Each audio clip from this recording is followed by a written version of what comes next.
Well, welcome back here to the Ram Report with head coach Steve Fairchild. I'm Brian Roth. Of course, Coach Steve Fairchild still with us, and Bill Schuster from the College of Business joining us here, kind of a career counselor with some of the athletes across the campus. Hey, thanks for joining us, Bill. Appreciate it. Kind of describe in a little more detail what exactly your role is with athletics.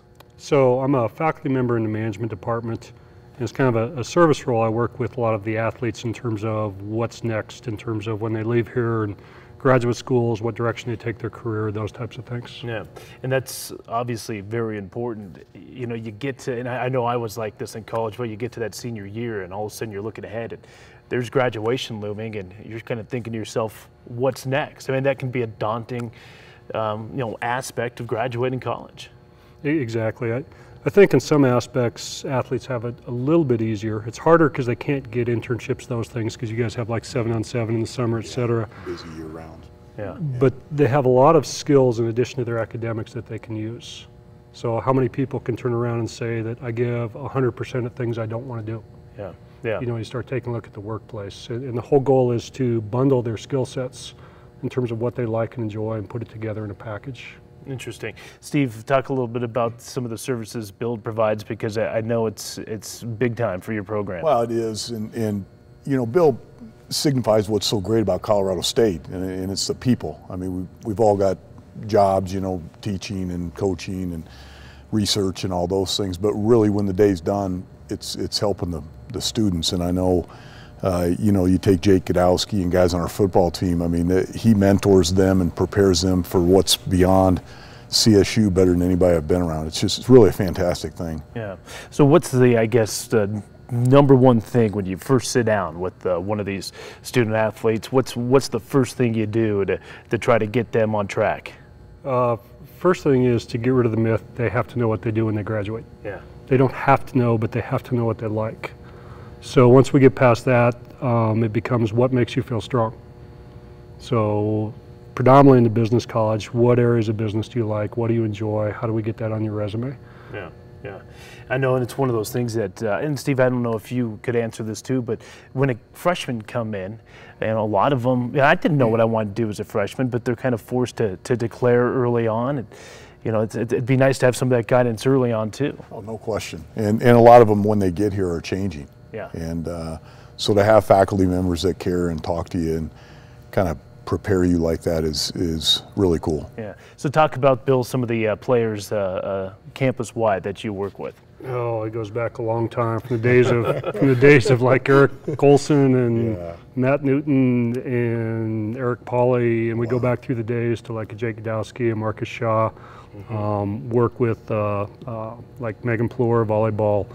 Quite a few different students across the board. Yeah, and you know, I know a lot of kids coming into college, maybe not so much Colorado State, saying, hey, listen, I'm going to go play in the NFL. I'm going to go play in the NBA.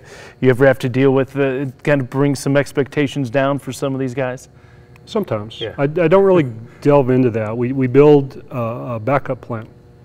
We build a backup plan, and that's what's nice, where you've got the alums to come in. So if we have people who are looking at both, I can send them to Eric, who works in the College of Business, Eric Olson. You know, like a Jesse Nading had some offers coming out the table with high-tech companies, but also was looking at the NFL. So we can create a dual career path for him. Yeah, and of course Jesse Nading's still playing in the NFL right now, so it certainly works out for a lot of them. Eric Olson, you brought up Eric, and he's a kid that has done both now. He played in the NFL, and now here he is back at CSU. Talk a little bit about Eric and what he's done. He is a lifelong learner. And I guess the commonality here is Eric understands pushing your limits or changing your limits. So he's done NFL, came back and got his master's degree, was at HP for a couple of years, was an entrepreneur somewhere in there and wanted to get back to CSU. He's in college. Yeah, then he was also part of the radio broadcast team too. Yeah. Eric's a good guy. Well, as you look forward, I mean, where you guys are at right now, I mean, do you see you expanding a little bit? Do you kind of expand your career counseling as you go on? Maybe add new things in each and every year? The basics stay pretty much the same. If you can get down to what really drives somebody and where they want to go, that stays pretty much the same. And we're kind of set up because a lot of these guys that meet in recruiting breakfasts.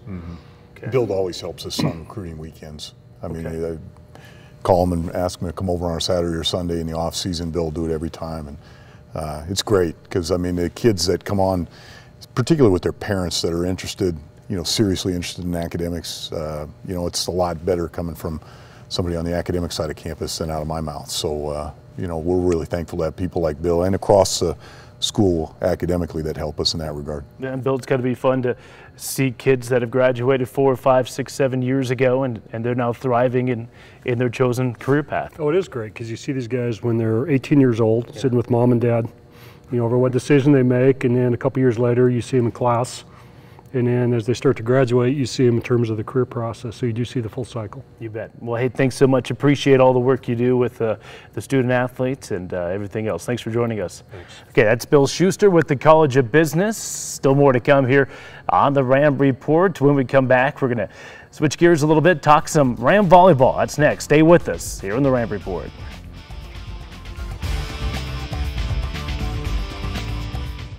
Solving real-world problems is a hallmark of research at Colorado State University. CSU's Animal Cancer Center customizes university research to fit the real world, translating groundbreaking animal cancer treatments into new therapies for human cancers. From animals to humans, the Cancer Center brings innovation and hope to cancer patients. Colorado State University Research. Local discovery, global impact. Yeah, I like to have fun with Twitter, and a lot of people ask me, how do you come up with those humorous tweets? Guys, you're better than this. Let's go. I need something tonight. Bean burrito? Bean burrito does not get it done. Jesse, 140 characters, 140. Only a Wyoming fan would like that. That's right, Dorian, you're starting tonight, baby. Yeah, it's nothing. It just comes to me.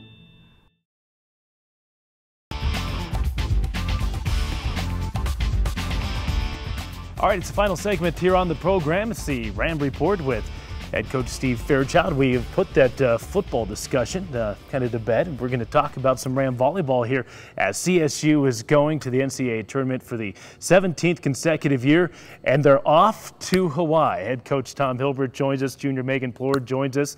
Hey, congratulations on the NCAA tournament. You get to go to Hawaii. Do you need a radio broadcaster for that? We're taking one. You are? Okay. Yeah. You don't need the voice of the Rams then. That's you guys right. are taken care of, huh? Yeah. That's an interesting draw, though, and it's a tough regional. We'll talk about that in a second, but your thoughts on going out to Hawaii for the NCAAs? Well, it was pretty obvious at some point that they were going to let the top seeds host. And then as the region started getting named off in the show we were watching on Sunday, it became obvious it was going to either be at USC or at Hawaii. And when it came up at Hawaii, it didn't really surprise me that much because I think, they were going to send us somewhere. What was interesting was us and Northern Colorado both going to the same pod in Hawaii. Yeah, and Northern Colorado wins the Big Sky, and thought perhaps if things fell right, you guys may be able to host. But and I think maybe they thought about it. That's probably why we were in that situation. But in the end, I think they want to make sure that Hawaii has a good chance of winning so that they go back to their own regional, which they will host the weekend after that. So they probably did it for that reason. Yeah, so Hawaii, if they would win out, they would not have to leave their own arena before the Final Four. That's correct. Megan, talk a little bit about the watch party. It happened on Sunday at the Beach House Grill in Fort Collins. A great turnout. That has to be a fun afternoon. Yeah, definitely. It was very exciting. Just the anticipation waiting for the brackets to come up, and it was very exciting and fun. Yeah, so you go to Hawaii. Have you been to Hawaii? And has Tom already started pounding it into the heads? It's a business trip. It's a business trip. Yes, he did say that at the party yesterday. No distractions. Yeah. But your thoughts on going out to Hawaii? I'm really excited. It's a new place. I've never played there before. I think the majority of our team hasn't played there before except Kate, her redshirt freshman year. So it's exciting for us to go down to a new place and new atmosphere. It's a challenge for us. Yeah, so Hawaii, the #3 team in the nation, but they get the number 10 seed. I didn't necessarily understand that.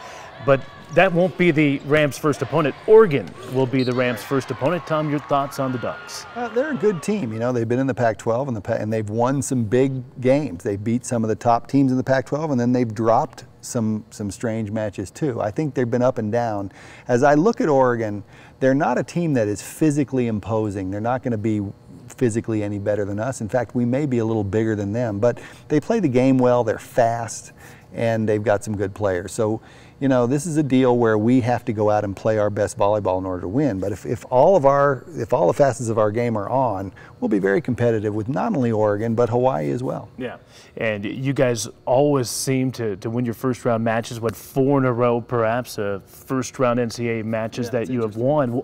What has been the key to success in that opening match of the NCAAs? Well, we haven't played the 13th ranked team in the nation, so let's make that very clear. Yeah, that's right. But the key is, you know, being prepared and having your team ready to go, and you know, your team peaking at the right time. We played some good teams. I mean, Fullerton last year was a good team. Middle Tennessee was a good team. I mean, these are teams that are comparable to what Oregon is now. So we just need to go play our best, and I think our team does a good job of preparing, and so, you know, if we do the same thing here, we'll play well. So how does the third-ranked team in the nation in the top 25 get the 10 seed in the tournament? Well, because the coaches poll, really the coaches poll is not used by the NCAA committee. They use the RPI, they use strength of schedule and that kind of stuff, and Hawaii's in the WAC. I don't think the WAC's even as good as the Mountain West.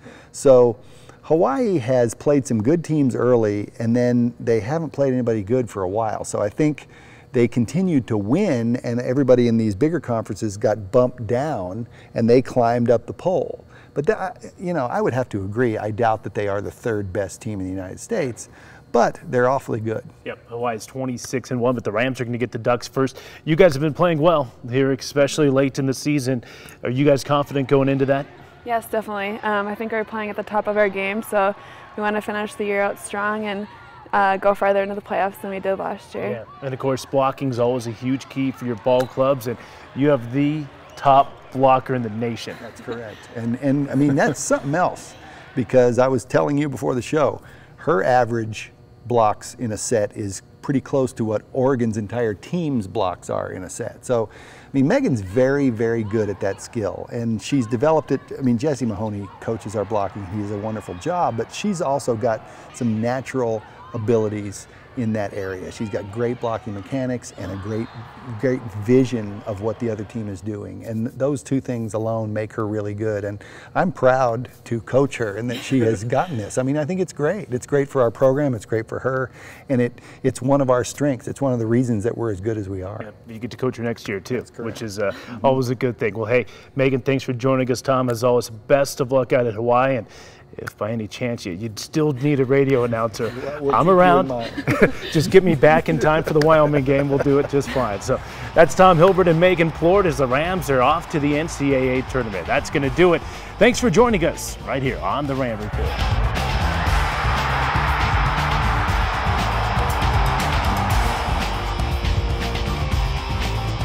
Thanks for joining us on the Ram Report with Steve Fairchild. Join us again next time for more Ram action.